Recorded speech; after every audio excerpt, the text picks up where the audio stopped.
था यातायात, व्यापार और संचार, जिसमें आपको हमने यातायात के बारे में बताना शुरू किया था, जिसमें हमने आपको बताया था कि स्थल मार्ग कौन कौन से हैं, सड़क मार्ग कौन कौन से हैं। उसमें हमने दो बातें बताई थी कि स्थल मार्ग के बाद उसी में एक रेल मार्ग भी आता है, वो भी स्थल मार्ग ही है। ठीक है, तो रेल मार्ग के बारे में भी आपको बताया गया था कौन कौन से हाईवे हैं, कौन कौन सी सड़कें हैं। आज जो हम आपको बताना चाहेंगे वो बताएंगे जल मार्ग। क्या पढ़ना है? जल मार्ग। जल मार्ग वास्तव में सबसे प्राचीन साधन है, क्योंकि जब पहले सड़क और ये रेल नहीं थी तब लोग पुराने समय में भी, बात कैसे हो रही है, जल के द्वारा, समुद्र के द्वारा ही व्यापार का कार्य किया करते थे। पनामा नहर और सुएज नहर का नाम सुना होगा, जो पहले व्यापार करने के जाने के लिए ही बनाई गई थी। एक दूसरे से सागरों को जोड़ा गया था, और ये व्यापार जो होता था इसमें लागत कम लगती थी, क्योंकि हमें सड़क या रेल मार्ग कुछ बनाना नहीं पड़ता था। हम समुद्री जहाज़ के द्वारा क्या करते थे, अपने सामान को वहाँ से जहाँ से लाना होता था, उस बंदरगाह से जहाँ पर समुद्री जहाज़ रुकते हैं, पहले थोड़ा सा ये जान लीजिएगा, उस जगह को हम क्या कहते हैं, बंदरगाह के। ये चीज़ आपकी दिमाग में बिल्कुल होनी चाहिए कि बंदरगाह क्या है। ठीक है, और वहाँ से सामान को उठाते थे और जहाँ ले जाना था वहाँ से सामान को ले जाते थे, तो जो ट्रांसपोर्टेशन की जो लागत आती थी वो हमारे यहाँ कम आती थी। ठीक है, अब जलमार्गों का क्या महत्व है, कितने प्रकार के जलमार्ग हैं, इस संबंध में हम आपको बताना चाहेंगे कि, और ये तो बता ही दिया कि सबसे सस्ता मार्ग है। अब इसको दो भागों में बांट दिया गया है। एक तो आंतरिक जलमार्ग है,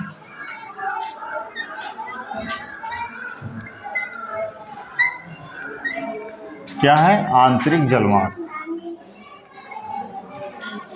कायदे से समझ लीजिएगा, या समझ लोगे तो सब बड़ा आसान है, इसमें कुछ कठिन नहीं है जो आपकी समझ में नहीं आएगा। अब आंतरिक जलमार्ग क्या होता है, नदियों व नहरों व स्टीमर द्वारा यात्रा करने और माल को ले जाने वाले,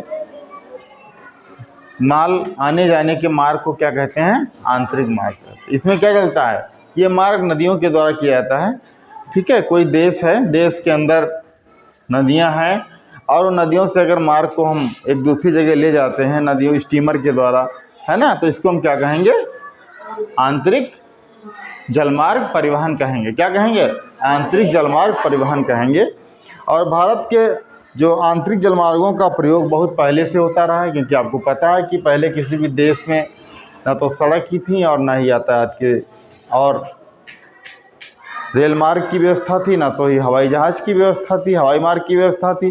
तो सबसे पहला जो व्यापार होता था या माल के आने जाने का जो भी आवागमन होता था वो नदियों के द्वारा ही होता था। किसके द्वारा होता था, नदियों के द्वारा ही होता रहा है।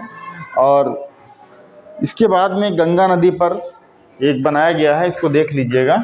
यहाँ पे गंगा नदी सबको पता है, नहाने जाते हो गंगा नदी, खूब जाते नहीं जाते हो।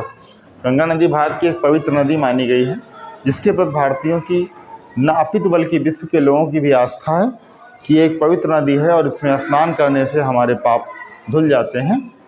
ऐसा माना क्या नहीं माना, इसलिए हम लोग विशेष पर्वों पर गंगा स्नान के लिए गंगा नदी जाते हैं। और जहाँ जहाँ पर, जैसे हरिद्वार घाट है, बनारस में गंगा नदी है, इलाहाबाद में संगम है गंगा यमुना और सरस्वती तीन नदियों का, तो वहाँ पर भी माघ मेला लगता है।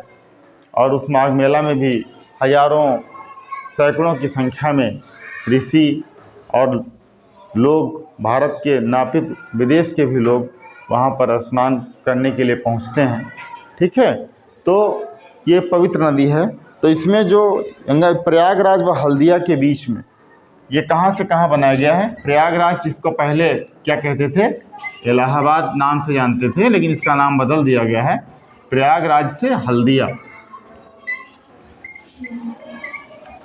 हल्दिया एक पत्तन है, जगह भी है।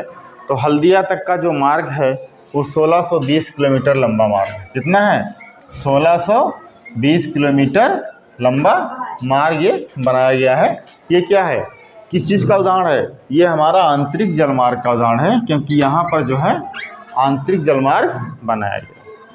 दूसरी चीज़ है ब्रह्मपुत्र नदी पर क्या है? दूसरी नदी क्या है? ब्रह्मपुत्र नदी पर, ठीक है। क्या है ब्रह्मपुत्र नदी पे?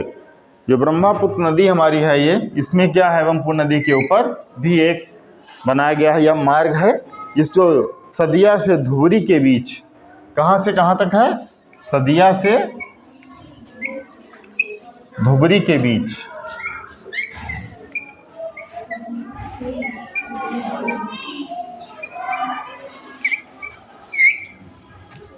सदिया से धुबरी के बीच ये 891 किलोमीटर लंबा मार्ग है। 891 किलोमीटर का लंबा मार्ग है। ये आंतरिक जलमार्ग का उदाहरण है, ठीक है। और तीसरा जो मार्ग है वो केरल में है, चंपाकारा तथा उद्योग मंडल नहरों सहित पश्चिमी तट के कोल्लम और कोटापुरम खंड तक 204 किलोमीटर लंबा मार्ग, ठीक है। तो इस तरीके से ये जो मार्ग हमारे हैं जिनको हमने देखा है, ये मार्ग क्या है? ये आंतरिक जलमार्ग के उदाहरण हैं। इनमें जो व्यापार होता है ये कैसे होता है? कैसे होता है? स्टीमर के द्वारा होता है, नाव के द्वारा होता है, ठीक है। इनमें व्यापार किया जाता है या माल के आदान प्रदान को ले जाने का कार्य किया जाता है। इसके बाद यही नहीं, एक काकीनाडा पांडिचेरी नहर में वहाँ पे स्ट्रेच के साथ गोदावरी और कृष्णा नदी पर विशेष विस्तार किया गया और उस मार्ग की लंबाई 1095 किलोमीटर है। इसी तरीके से इसी क्रम में पूर्वी तटीय नहर पर ब्रह्मणी और महानदी के बीच कितना है? 623 किलोमीटर लंबा नदी मार्ग बनाया गया है। तो ये सब जो मार्ग हैं हमारे, ये क्या हैं? आंतरिक जलमार्ग हैं। क्या हैं? आंतरिक जलमार्ग हैं। इस समय भारत में आंतरिक जलमार्गों की जो कुल लंबाई है वो 14,500 किलोमीटर है, ठीक है। ये कुल लंबाई जो किसकी है? कुल लंबाई यहाँ पे देख सकते हैं आंतरिक जो मार्गों की है, कितनी है? 14,500 किलोमीटर की है। मतलब पूरे भारत में अगर देखा जाए तो जो आंतरिक जलमार्ग हैं इनकी जो कुल लंबाई है वो 14,500 किलोमीटर। यहाँ तक कि हमने आपको बता ही दिया है कि आंतरिक जलमार्ग किसे कहते हैं और आंतरिक जलमार्ग भारत में कौन कौन से प्रमुख आंतरिक जलमार्ग हैं। परंतु इसका एक छोटा ही भाग क्या होता है? परंतु इसका एक छोटा भाग ही व्यापार के लिए प्रयोग किया जा रहा है। अब नेक्स्ट बात हम करते हैं समुद्री मार्ग, क्योंकि टॉपिक में इसमें और कुछ इससे ज़्यादा नहीं है। पढ़ने के लिए आपको इतना पता होना चाहिए कि जलमार्ग क्या है, ठीक है। और जलमार्ग के बाद उसको दो भागों में बांट दिया गया, आंतरिक जलमार्ग जिसको हमने आपको बता दिया, दूसरा है समुद्री मार्ग। क्या है? समुद्री मार्ग। ये काफ़ी महत्वपूर्ण है, ठीक है, क्योंकि आज भी समुद्र के द्वारा आयात और निर्यात की व्यवस्था की जाती है। आयात जानते होंगे, निर्यात जानते होंगे, नहीं जानते हैं तो उसको हम अभी बता देंगे आपको कि आयात निर्यात क्या होता है। अब समुद्र के रास्ते से यात्रा करने व माल के आने जाने के मार्ग को क्या बोलते हैं? समुद्री परिवहन कहते हैं। क्या कहते हैं? समुद्री जलमार्ग परिवहन कहते हैं। उससे चाहे हमारा और आपका यात्रियों का आने जाने का खुद आना जाना हो और या कोई हमें आयात और निर्यात करना, वो सब क्या होता है? समुद्री मार्ग परिवहन द्वारा किया जाता है।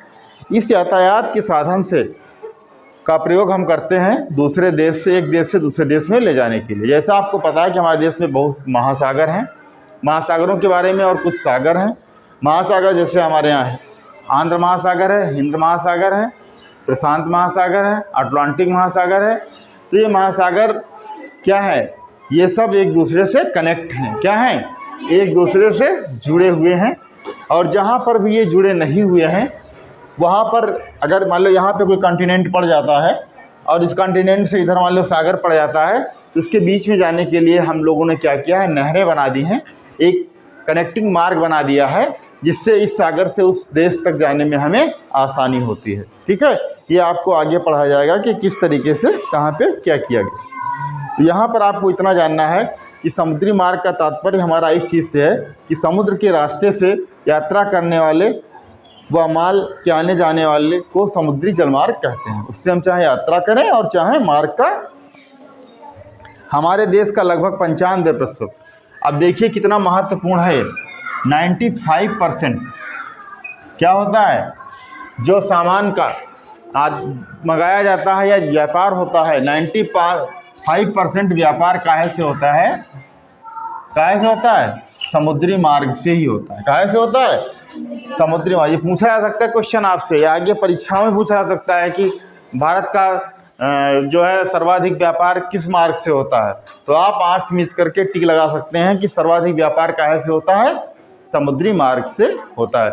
ये क्वेश्चन आपका यहीं तक सीमित नहीं है, ये जो पढ़ाया जा रहा है ये कक्षा 8 तक सीमित नहीं है। ये कक्षा 8 से लेकर के आप अन्य उच्च कक्षाओं के अतिरिक्त भी आप जब प्रतियोगी परीक्षाओं में भी बैठेंगे वहाँ पर भी आप इसी से क्वेश्चन पूछे जाएंगे। इसलिए यह आपका बेस है, इसको आपको बहुत अच्छे से तैयार करना है। समुद्र के किनारे बने पत्तनों के द्वारा क्या होता है, बड़े बड़े समुद्री जहाज़ों के द्वारा विभिन्न देशों की यात्राएँ की जाती हैं और सामान के लादने और उतारने की व्यवस्था की जाती है। ठीक है, इसको हम क्या बोलते हैं, बंदरगाह बोलते हैं। बंदरगाह बोलें या पत्तन बोलें, ठीक है, एक ही चीज़ होती है। अब ये बंदरगाह समुद्र के किनारे होते हैं जहाँ पर समुद्री जहाज़ रुकते हैं, वहाँ पर यात्रियों के बैठने उतरने और सामान को लादने और उतारने की व्यवस्था इन बंदरगाहों पर होती है। क्योंकि जहाज़ जब चलेगा तो कहीं न कहीं रुकेगा। जैसे रेलगाड़ी के रुकने के लिए क्या होता है, स्टेशन होता है, बस के रुकने के लिए बस स्टॉप होता है, उसी तरीके से हवाई जहाज़ के रुकने के लिए हवाई अड्डा होता है। इसी तरीके से समुद्री जहाज़ों के रुकने के लिए भी बंदरगाह या पत्तन होते हैं। ठीक है, ये चीज़ समझ में आ गई या नहीं आ गई। अब क्या होता है, भारत की लगभग, तो आपको पता है कि ये जो हमारा भारत देश है, यहाँ से ऐसे आप इसको देख सकते हैं, ये वाला जो भारत देश है ये आप देख रहे हैं, तो इसकी जो ये वाली सीमा है, ये क्या है, समुद्र तटीय सीमा है। क्या है, अब इधर तो समुद्र है ना, इधर क्या है, बंगाल की खाड़ी है। क्या है, बंगाल की खाड़ी है। ठीक है, आप मैप में देखे भी इसको होंगे, बताया भी आपको गया है। नीचे क्या है, हिंद महासागर है।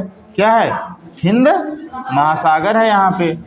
ठीक है, और इस साइड क्या है, अरब सागर है। क्या है, अरब सागर है। तो कुल मिलाकर के क्या हो रहा है, यहाँ पर जो हम ये देख रहे हैं, इधर इधर और इधर तीनों तरफ ये क्या है, सब पानी से घिरा हुआ है।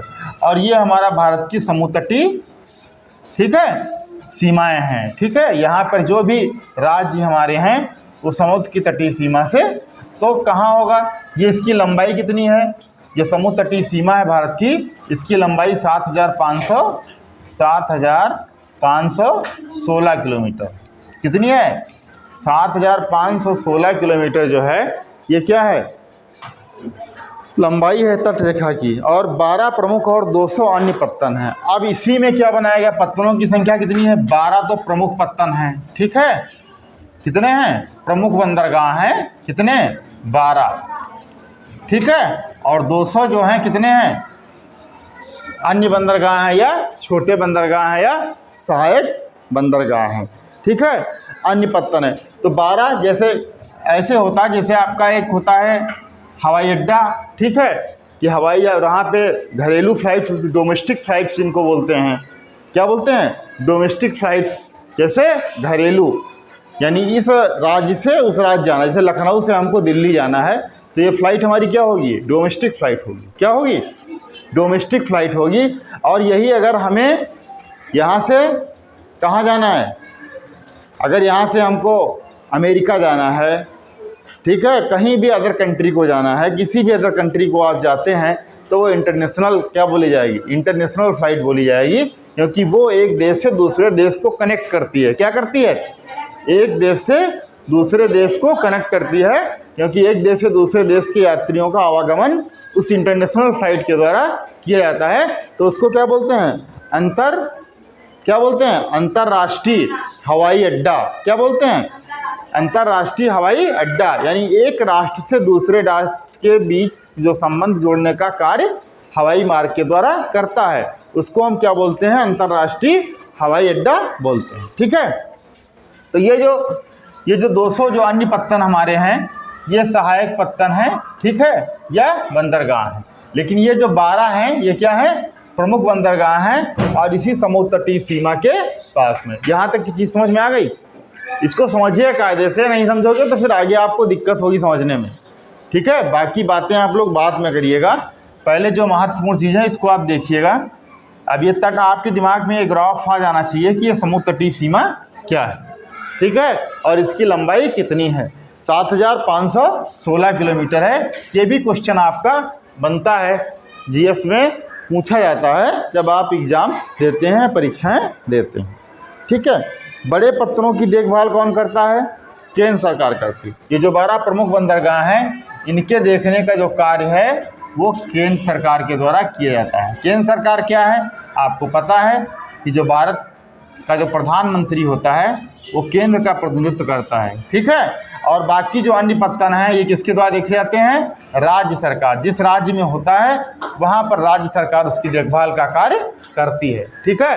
उत्तर प्रदेश में तो कोई है ही नहीं यहाँ पे, क्योंकि यहाँ पर समुद्र तटीय, लेकिन जितने भी दक्षिण के भाग, अब यहाँ पर तमिलनाडु है, केरला है, आंध्र प्रदेश है, शायद ऐसा नहीं है, ये क्या है, उड़ीसा है, ये सब तटीय राज्य हैं। क्या है? ये तटीय राज्य हैं जितने भी हैं, तमिलनाडु है, ठीक है। तो ये जितने भी हमारे तटीय राज्य हैं यहाँ पर क्या है, पत्तन बने हुए हैं जो समुद्र से लगे हुए राज्य हैं। तो वहाँ पर जिस राज्य में जो पत्तन होता है वो अपने वहाँ की जो राज्य सरकारें हैं उसकी देखरेख का कार्य करती हैं, ठीक है। यहाँ तक की चीज़ आपकी समझ में आ गई।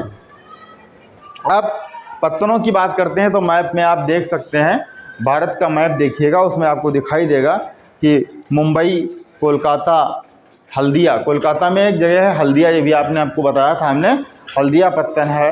इस तरीके से पारादीप है, तो है, और तूतीकोरन है, कोच्चि है और विशाखापट्टनम है। ये सब क्या है, भारत के बड़े पत्तन हैं जिनको आप मानचित्र पर देख करके समझ सकते हैं। आप अपनी किताब खोलिएगा और किताब के पेज नंबर 56 पे आप देखेंगे तो एक भारत का मैप बना हुआ है जहाँ पर आपको वायु मार्ग, ठीक है, सड़क मार्ग और जल मार्ग के बारे में बताया गया है कि वायु मार्ग कहाँ से कहाँ है, कौन से हमारे अंतर्राष्ट्रीय हवाई अड्डा हैं, कौन से राष्ट्रीय हवाई अड्डा हैं, कौन कौन से रेल मार्ग प्रमुख उनके जोन हैं, और इसी तरीके से जल मार्ग क्या क्या है।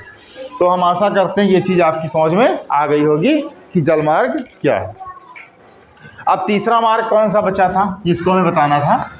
ये तो 2 मार्ग आपने समझ लिए, ठीक है। तीसरा मार्ग जो हमारे पास बचा था वो क्या था, वायु मार्ग। क्या था, वायु मार्ग। तो 2 मार्ग समझ में आ गए, सड़क मार्ग, रेल मार्ग, ठीक है, स्थल मार्ग के अंतर्गत, और जल मार्ग। तीसरा जो हमको पढ़ाना है वो क्या है, वायु मार्ग पढ़ाना है।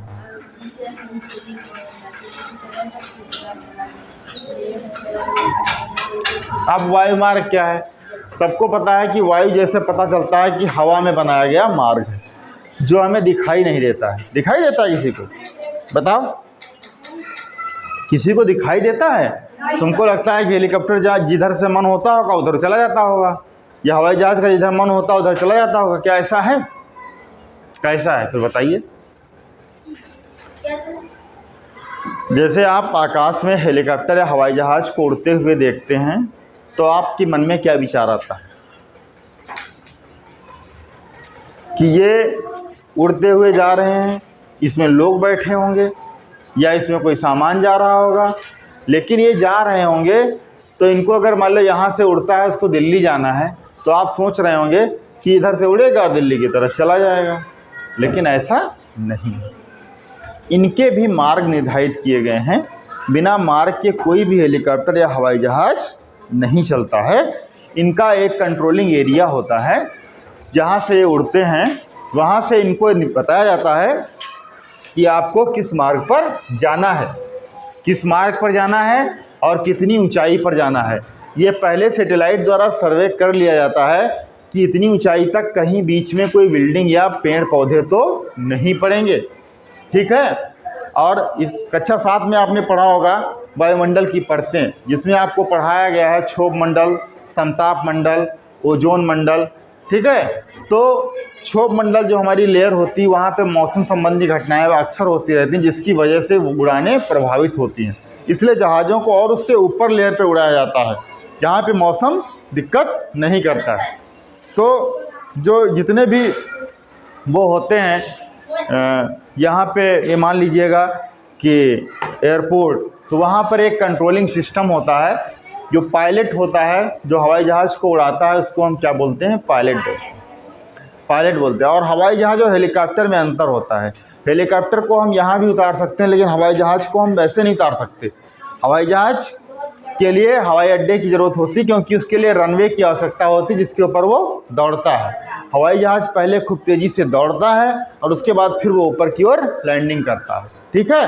तो इसलिए हमें उसके लिए हवाई अड्डा बनाना पड़ता है, और ये भी देखना पड़ता है कि उस बीच में कोई जब वो रनवे कर रहा हो तो बीच में कोई चीज़ आने ना पाए, अन्यथा क्या हो सकती है? दुर्घटना घटित हो सकती है, जिससे हवाई जहाज़ में बैठे हुए यात्रियों को भी नुकसान हो सकता है। तो हमारा कहने का मतलब ये है, इस तरह तुमको बताया इसलिए हमने, ताकि समझ में आ जाए कि वायुमार्ग क्या है। वायुमार्ग का तात्पर्य सिर्फ यहाँ से है कि जैसे आकाश होता है, आकाश मार्ग में भी जैसे यहाँ सड़कें बनी हैं, रेल की पटरियाँ बनी हैं। अब ट्रेन जा रही होती है तो सब ट्रेनें ऐसे थोड़ी चली जाती है। स्टेशन मास्टर उसको कमांड करता है, कंट्रोलिंग होती है कि कौन सी ट्रेन किस लाइन पे कैसे जाएगी, नहीं तो ट्रेनें आपस में क्या हो जाएं? लड़ जाएंगी। ऐसे अगर इनके भी रास्ते न बनाए जाएं तो जो इधर से हवाई जहाज़ जा रहा है और कोई उधर से आ रहा है तो क्या होगा? आपस में लड़ जाएंगे।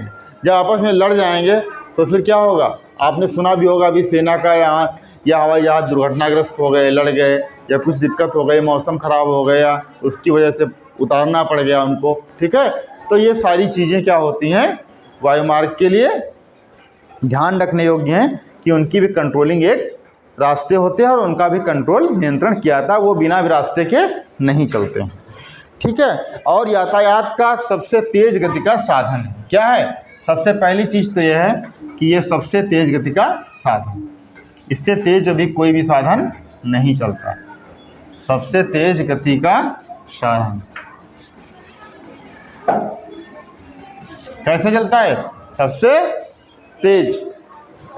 तेज़ गति से चलता है। इसका मतलब क्या है? ये सबसे तेज़ गति से चलने वाला साधन है, लेकिन ये खर्चीला बहुत है, ये सबसे महंगा भी है। क्या है? सबसे महंगा भी है ये, ठीक है। कि जिस तरीके से और होते हैं उनकी तरह ये सस्ता नहीं है। जल परिवहन सबसे सस्ता है, लेकिन ये सबसे महंगा होता है। और भारत में हवाई जहाज़ की प्रथम उड़ान 1911 में की गई थी। भारत में, ये क्वेश्चन आपका बनता है, भारत में हवाई जहाज़ की प्रथम उड़ान कब की गई थी? 1911 में। कब की गई थी? 1911। ये आपको याद होना चाहिए बिल्कुल। और कहाँ से कहाँ की गई थी? इलाहाबाद से नैनी के मध्य हुई थी। कहाँ से हुई थी? इलाहाबाद से नैनी के मध्य हुई थी प्रथम उड़ान। याद होना चाहिए, किसी को ये नहीं पता होगा, क्वेश्चन अगर पूछा जाए कि भारत में हवाई जहाज़ की प्रथम उड़ान कब हुई और कहाँ हुई, ठीक है। तो भारत में जो हवाई जहाज़ की प्रथम उड़ान हुई वो 1911 में की गई। और कहाँ की गई? इलाहाबाद से नैनी के मध्य की गई थी, ठीक है। ये हमारा क्या हो गया? वायुमार्ग, ठीक है। यहाँ तक की चीज़ समझ में आई कि नहीं आई? अब सन 1953 में भारतीय वायु यातायात की व्यवस्था केंद्र सरकार ने अपने हाथ में ले लिया। पहले क्या था? ये किस हिसाब से चलती थी, राज्य सरकारें चलाती हों, जिस तरीके से हो। लेकिन 1953 में, कब? 1953 में ये व्यवस्था किसने ले लिया? केंद्र सरकार ने अपने हाथ में ले लिया। किसने ले लिया? केंद्र सरकार ने, ठीक है। कि ये इसकी व्यवस्था हम देखेंगे, या हमें इसके चलाना है। और इसके अलावा भारत में एयर इंडिया के अतिरिक्त अनेक निजी कंपनियां विमान सेवाएं दे रहा है। एयर इंडिया का नाम सुने हैं आपने? ये सरकारी सेवा थी। इसके अलावा भी निजी कंपनियां कौन कौन सी हैं? जैसे इंडिगो, सुना नहीं सुना? इंडिगो फ्लाइट्स है जिसके ऊपर आप हवाई जहाज़ इंडिगो अपना चलाता है, ठीक है। जैसे बसें चलती हैं, अनुबंधित बसें रोडवेज में चलती हैं, जैसे कुछ सरकारी बसें होती हैं, कुछ संबंधित होती हैं। ऐसे जिनके पास पैसा होता है उनके क्या करते हैं, हवाई जहाज़ जो है वहाँ पे सेवाएं देते हैं यात्रियों को। और भारत में अनेक घरेलू और अंतर्राष्ट्रीय हवाई अड्डे। अंतर्राष्ट्रीय हवाई अड्डे हमने आपको बताया था, जिनको इंटरनेशनल एयरपोर्ट बोलते हैं। उनका मुख्य कार्य क्या होता है कि एक देश से दूसरे देश के बीच कनेक्टिविटी करते हैं, या एक देश से दूसरे देश के बीच उनके जहाज़ उड़ते हैं। घरेलू क्या होता है, डोमेस्टिक क्या होता है, इसके अंदर हम क्या करते हैं, अपने राज्य के अंदर यात्रा करते हैं। समझ में आ गया? तो ये था हमारा वायुमार्ग, ठीक है, जो आपकी समझ में हमें आशा करते हैं कि आ गया होगा कि वायुमार्ग क्या है और वायुमार्ग, ठीक है, किस प्रकार से तेज गति का साधन है, सबसे महंगा है, प्रथम उड़ान कब होती है, और जो है अड्डे, हवाई अड्डे मुख्य रूप से मालूम होने चाहिए कि एक डोमेस्टिक और इंटरनेशनल, यानी घरेलू जिसको बोलते हैं उड़ान के लिए, ठीक है, वो डोमेस्टिक होता है, और इंटरनेशनल का मतलब होता है अंतरराष्ट्रीय उड़ान भरता है। अब इसके बाद अगला जो टॉपिक हमारा आएगा वो क्या आएगा, ट्रेड। क्या आएगा? ट्रेड, व्यापार। क्या आएगा? इसको क्या बोलेंगे?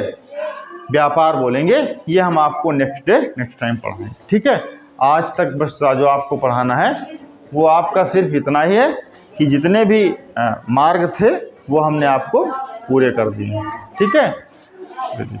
तो जितने मार्ग थे वो क्या हो गए, आपके कंप्लीट हो गए। अब आपको व्यापार पढ़ाएंगे और व्यापार के बाद संचार पढ़ाएंगे, ठीक है। इतना